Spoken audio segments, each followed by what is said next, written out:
A globalização e a internet revolucionaram a forma como a informação é disseminada ao redor do mundo. Com a internet, a comunicação tornou-se instantânea e acessível a partir de qualquer lugar, facilitando a troca de ideias, culturas e conhecimento em uma escala sem precedentes. Mas em certos contextos, a informação continua a ser controlada por poucas mãos poderosas. Este é o caso do Brasil, onde o Grupo Globo, um dos maiores conglomerados de mídia do mundo, detém um monopólio que influencia a opinião pública e a política do país. Assim como temos o monopólio de grandes empresas, como Google, Amazon, Ambev, nos meios de comunicação temos os conglomerados de mídia. Com seus recursos infinitos e alcance global, essas entidades desempenham um papel crucial na seleção, produção e distribuição de conteúdo para bilhões de pessoas em todo o mundo. Ao controlar canais de televisão, rádios, jornais, revistas, plataformas de streaming e tudo o que você pensar. Esses conglomerados não apenas influenciam o que vemos e ouvimos, mas também têm o poder de moldar nossas narrativas, agendas e percepções de mundo. A importância dos grandes conglomerados de mídia está em não apenas a sua capacidade de alcançar audiências em massa, mas também em sua influência sobre o debate público, os valores culturais e até mesmo sobre os processos democráticos, ao decidir quais histórias são dignas de cobertura, quais opiniões são amplificadas e quais perspectivas são marginalizadas. Essas corporações exercem um grande poder sobre como entendemos o mundo ao nosso redor. E com grandes poderes vem grandes responsabilidades.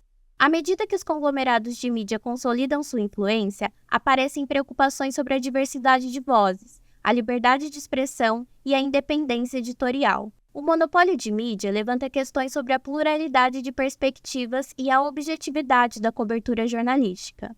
No cenário midiático brasileiro, a Globo se destaca como uma das principais produtoras de conteúdo, exercendo uma influência significativa na cultura e na sociedade do país. Com uma história que se confunde com a própria trajetória da comunicação brasileira, a Globo não apenas moldou os hábitos de consumo de entretenimento, mas também desempenhou um papel importante na construção da identidade nacional.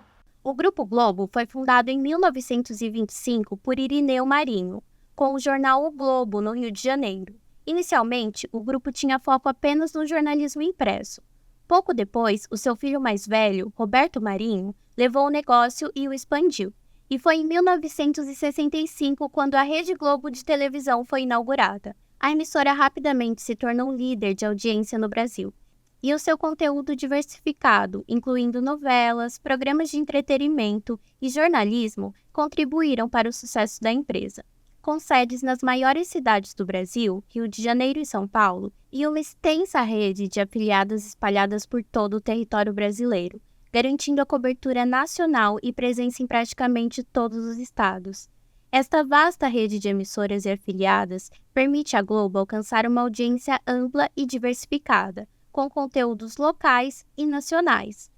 Graças a essa estrutura, a Globo se tornou a segunda maior rede de televisão do mundo, em termos de audiência, ficando atrás apenas para a ABC dos Estados Unidos, que é parte do grupo Walt Disney. Essa posição reflete a influência e o alcance significativos da Globo, tanto no Brasil quanto internacionalmente. Na última década, a empresa lidou com a queda das receitas publicitárias, resultado da crise econômica e da migração de anunciantes para plataformas digitais. Além disso, a ocorrência crescente de serviços de streaming internacionais e o consumo fragmentado da mídia forçaram a Globo a adaptar os seus modelos de negócio. Esses fatores levaram a corte de custos, reestruturações internas e a implementação de estratégias digitais. As operações impressas do grupo são supervisionadas pela empresa Infoglobo, totalmente sob o controle do grupo. A editora Globo foi inicialmente chamada de Rio Gráfica e está no grupo desde 1952. Ela publica 14 revistas, gerencia 16 portais e organiza mais de 40 eventos anuais. O jornal O Globo, Extra, Valor Econômico e Expresso da Informação, além de revistas como A Época, Crescer, Galileu, Marie Claire e mais 10 títulos. De acordo com um relatório publicado por uma empresa especializada em marketing, a empresa está entre as empresas com crescimento mais rápido em receitas ligadas à mídia no mundo, com um avanço de 15%, sendo a 17ª do ranking mundial de maiores conglomerados de mídia, o único representante da América Latina. O Grupo Globo tem presença em todas as principais mídias e mercados de comunicação. Na TV paga, é proprietária da programadora Globosat, que comanda o canal Globo News 24 horas e mais 30 outros canais. Na internet, o Globo.com é o maior portal de notícias brasileiro. No rádio, se destaca como as principais do país, Globo AM e FM e CBN, com distribuição nacional e local. Ainda possui a agência O Globo, uma das principais agências de notícias do país. O grupo também atua em mercados como o cinematográfico e o fonográfico. Ele alcança sozinho uma audiência maior do que as audiências somadas do segundo, terceiro, quarto e quinto maiores grupos brasileiros, atingindo cerca de 100 milhões de brasileiros todos os dias, quase metade da população nacional. Nos anos 90, adquiriu alguns canais na Europa para transmitir suas novelas e entrou no mercado internacional. A partir de 1999, enfrentou uma crise econômica, declarando moratória de pagamento de dívidas em outubro de 2002. A recomposição do grupo se prolongou até 2006 e contou com uma participação direta do braço operacional do BNDES. Com esse vasto grupo de empresas, o conglomerado de mídia está no ranking dos principais 30 proprietários de mídia do mundo. Um dos aspectos mais importantes na produção de conteúdo da Rede Globo é a sua capacidade de refletir e influenciar as tendências culturais e sociais no Brasil. Através de sua vasta programação, o grupo aborda várias questões contemporâneas, desde temas familiares e românticos até questões políticas e sociais complexas. Dessa forma, se tornou um conglomerado de mídia de relevância mundial, o maior da América Latina, chegando na casa de milhões de brasileiros diariamente e com lucro na casa dos bilhões. Com o seu vasto alcance, a Globo molda narrativas e opiniões, influenciando desde as eleições até a percepção do público sobre questões sociais e políticas. Para exemplificar a parcialidade do monopólio Globo, temos alguns exemplos. O primeiro deles é o apoio ao golpe militar de 1964. Desde o início, a Globo manteve uma relação próxima com o regime militar. Durante o período pré-golpe, a cobertura da Globo destacava frequentemente as tensões e crises que marcavam o governo Goulart, muitas vezes aumentando o clima de instabilidade. Após o golpe, a emissora se tornou uma ferramenta crucial para a consolidação do regime militar. A Globo alinhou a sua narrativa com os interesses dos militares, promovendo uma imagem de estabilidade e progresso associados à ditadura. A manipulação de informação e o controle sobre a narrativa pública permitiram que o grupo desempenhasse um papel de destaque na legitimação do regime militar. Programas de notícia e outras formas de conteúdo midiático foram utilizados para minimizar a repressão e as violações dos direitos humanos enquanto exaltavam as conquistas econômicas do governo. A relação simbiótica entre o Grupo Globo e o governo militar também se refletiu em benefícios econômicos e concessões que a emissora recebeu durante o regime. A Globo expandiu suas operações e infraestrutura significativamente durante esse período, se consolidando no país. Essa expansão foi facilitada por políticas governamentais que favoreciam a emissora, incluindo concessões de canais e financiamentos. Roberto Marinho era um defensor vocal do regime militar. Ele utilizou a sua influência para moldar a opinião pública em favor do governo e, ao mesmo tempo, assegurou que a sua empresa permanecesse em uma posição de vantagem dentro do mercado midiático. O apoio da Rede Globo ao golpe militar de 1964 teve profundas implicações para a história política e midiática do Brasil. A legitimação do regime pela mídia contribuiu para a durabilidade da ditadura, ajudando a silenciar a oposição e a controlar a narrativa pública. Mesmo após o fim do regime militar, em 1985, a influência da Globo continuou a ser sentida, tanto na política quanto na sociedade brasileira. O estudo desse período revela uma complexa relação entre mídia e poder político e serve como um alerta sobre os perigos do controle midiático em contextos autoritários. A análise crítica da atuação da Globo durante o golpe de 1964 e a ditadura militar é essencial para entender os mecanismos de poder e influência que moldam a história e a democracia brasileira. Em 2 de março de 1983, o deputado Dante de Oliveira, do PMDB, apresentou uma proposta de emenda à Constituição para restabelecer eleições diretas para a presidência da República. Este movimento ganhou força em abril do mesmo ano, com o lançamento oficial da campanha Diretas Já, pelo PMDB. No dia 29 de março de 1983, o Jornal Nacional exibiu uma matéria de 2 minutos e 16 segundos, onde o repórter Antônio Brito entrevistou o líder do PMDB na Câmara, o deputado Freitas Nobre, sobre a estratégia da oposição para aprovar o projeto. Nos meses seguintes, a campanha pelas Diretas Já começou a ganhar fôlego nas ruas, com a primeira grande manifestação pública ocorrendo em 27 de novembro de 1983, no estádio do Pacaembu, em São Paulo. O evento foi coberto pelo Fantástico, que dedicou 1 minuto e 17 segundos para informar sobre o show de música e os discursos de representantes de diversas entidades. À medida que a campanha pelas Diretas Já se intensificava, a Rede Globo enfrentava pressões de diferentes lados. A princípio, a emissora registrava os comícios pelos telejornais locais, mas evitava uma ampla cobertura em rede nacional. Roberto Marinho, presidente das organizações Globo na época, temia que uma cobertura extensa pudesse causar inquietação nacional. No entanto, a crescente paixão popular levou a emissora a mudar a sua postura.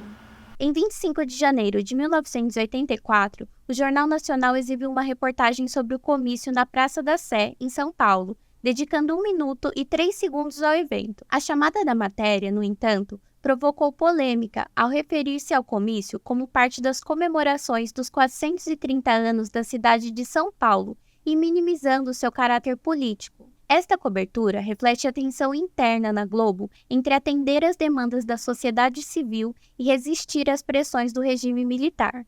Wóller Guimarães, então diretor dos telejornais de rede, e José Bonifácio de Oliveira Sobrinho, o Boni, vice-presidente de operações, relataram as intensas pressões sofridas por Roberto Marinho, que incluíam ameaças de retirada da concessão da emissora.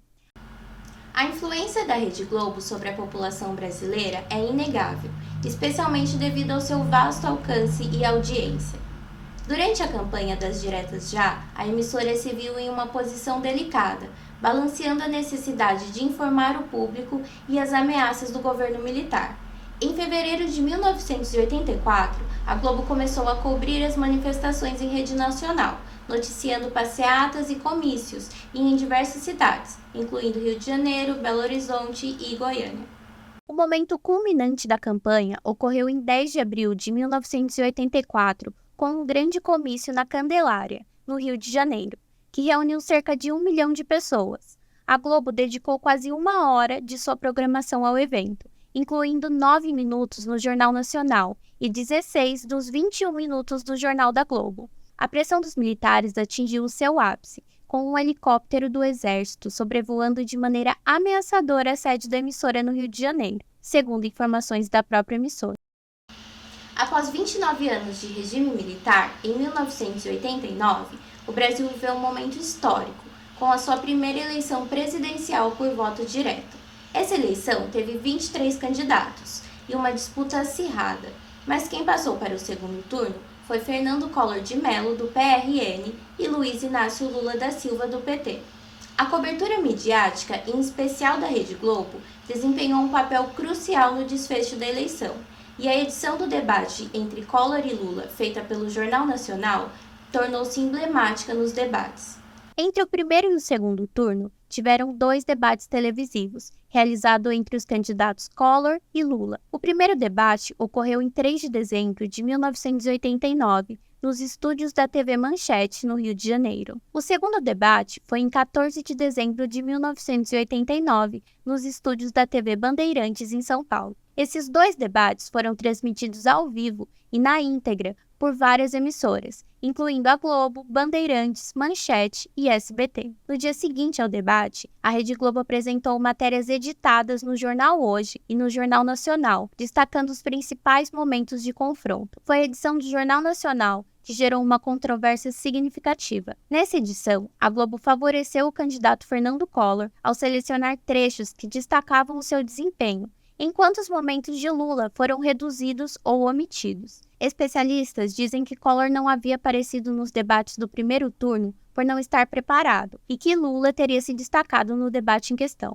A edição do Jornal Nacional mostrou Collor de forma mais positiva, dando a ele 1 minuto e meio de tempo de exposição a mais em comparação ao seu adversário Lula. Esse tratamento desigual levou o Partido dos Trabalhadores a acusar a emissora de parcialidade. O PT entrou com uma ação no Tribunal Superior Eleitoral para que trechos adicionais do debate fossem exibidos como direito de resposta, mas o recurso foi negado. A edição gerou conflitos e provocou protestos em frente à sede da Rede Globo no Rio de Janeiro. Acabou envolvendo atores da emissora, artistas e intelectuais da época. Além disso, a liderança do PT expressou a sua frustração com o desempenho do debate, o que, conforme os relatos, também influenciou a percepção pública sobre o debate e, por consequência, o resultado da eleição. Os responsáveis pela edição do Jornal Nacional defenderam a sua escolha, comparando a edição de uma partida de futebol, onde são mostrados os melhores momentos de cada equipe. Eles afirmaram que o objetivo era refletir a superioridade de Collor no debate, conforme a sua avaliação. O episódio deixou uma cicatriz na imagem da Globo, levantando questões sobre a parcialidade da mídia na cobertura, não só política, mas em todos os aspectos. A percepção de que a emissora favoreceu Collor contribuiu para sua vitória no segundo turno. Ele obteve 53% dos votos contra 47% de Lula. O impacto desse episódio foi tão significativo que a Globo revisitou as suas políticas de cobertura de debates políticos, decidindo não mais os editar. Debates passaram a ser transmitidos na íntegra e ao vivo, reconhecendo que a edição de confrontos de ideias é subjetiva e pode influenciar indevidamente a opinião pública. A edição do debate entre Collor e Lula evidenciou a poderosa influência da mídia nas eleições e na formação da opinião pública. O reconhecimento dos erros cometidos e a subsequente mudança de política da Globo refletem uma tentativa de limpar a sua imagem e garantir maior transparência e imparcialidade em sua cobertura. Esse episódio serve como um lembrete da responsabilidade que os veículos de comunicação têm de informar o público de maneira justa e equilibrada, especialmente em momentos decisivos para a democracia. As teorias da comunicação são ferramentas essenciais para analisar e compreender o poder e a parcialidade dos grandes conglomerados de mídia. Essas teorias fornecem uma base para entender como a mídia influencia a opinião pública, molda narrativas e exerce poder sobre a sociedade. A teoria da agenda setting sugere que a mídia tem a capacidade de influenciar a importância atribuída a questões na agenda pública. Nos meios de comunicação, ao selecionar quais tópicos cobrir e dar maior visibilidade a certas questões, acaba influenciando a percepção do público sobre a relevância desses tópicos. Há uma correlação significativa entre o volume da cobertura midiática e a importância percebida das questões pelo público. A agenda setting pode operar em níveis diferentes, incluindo a definição da agenda dos temas principais e dos detalhes específicos dentro desses temas. Influencia profundamente a dinâmica política e a percepção das pessoas sobre questões cruciais. Esta capacidade de moldar a agenda não só afeta a opinião pública, mas também tem implicações para a democracia, pois a priorização seletiva de questões pela mídia pode distorcer o debate público e a representação das diversas vozes na sociedade. Outra teoria que podemos utilizar é a teoria do espiral do silêncio. Ela nos dá uma perspectiva valiosa para entender como a Globo influencia na opinião pública e molda o discurso político. A teoria sugere que pessoas tendem a suprimir suas opiniões quando acreditam que estão em minoria, por medo do isolamento social. Conforme a teoria, as pessoas têm medo de serem isoladas socialmente, o que as leva a monitorar constantemente o clima de opinião ao seu redor. O indivíduo, em sua maioria, apenas expressa suas opiniões quando acredita que é compartilhada e aceita pelas pessoas à sua volta, e tende a se calar se acreditar que sua opinião está em minoria. A mídia desempenha um papel crucial ao amplificar certas opiniões, fazendo-as parecer mais dominantes do que realmente são. Com o monopólio do Grupo Globo, fica difícil discordar a segunda teoria. Acabamos aceitando a opinião da maioria com medo de destoar. A teoria do framing, ou enquadramento, é uma teoria na qual sugere que a maneira como as informações são apresentadas ou enquadradas podem afetar como o público entende e reage às notícias. A mídia seleciona certos aspectos de uma realidade percebida para destacar, influenciando como o público compreende e processa essa informação. A partir disso, as narrativas são construídas, dando ênfase em certos elementos, enquanto outros são omitidos ou minimalizados. O enquadramento pode influenciar a percepção do público sobre a importância e a natureza dos eventos, afetando atitudes e comportamentos. A análise das práticas do Grupo Globo em momentos cruciais da história política brasileira revela uma tendência preocupante de comprometer a ética jornalística e a imparcialidade. A cobertura tendenciosa do golpe militar, a tentativa de minimizar as diretas já e a edição manipulativa do debate de 1989 mostra como a mídia pode influenciar negativamente o discurso público e a democracia. É fundamental que meios de comunicação tão poderosos mantenham um compromisso rigoroso com a imparcialidade e a ética para garantir que o público receba informações diversificadas e precisas sobre os eventos. A teoria do gatekeeper, ou teoria do porteiro, é um conceito na área de comunicação que se refere ao processo de seleção e filtragem de informações que ocorre nos meios de comunicação. Essa teoria destaca o papel dos porteiros na determinação do que é notícia e como essa notícia é apresentada ao público. O termo se refere a pessoas ou a um grupo de pessoas que controlam o acesso de informações e decidem quais histórias serão divulgadas e de que maneira. Os porteiros são como filtros e decidem quais as notícias que merecem atenção e quais são ignoradas ou descartadas. Em um mundo onde a desinformação e as narrativas tendenciosas podem se proliferar rapidamente, devemos nos equiparar com ferramentas críticas para avaliar, questionar e verificar as fontes de informação que encontramos. Dessa forma, não apenas absorver passivamente o que nos é apresentado, mas buscar ativamente a verdade. Afinal, as informações que consumimos moldam as nossas percepções de mundo e também influenciam as decisões que tomamos e a sociedade que construímos.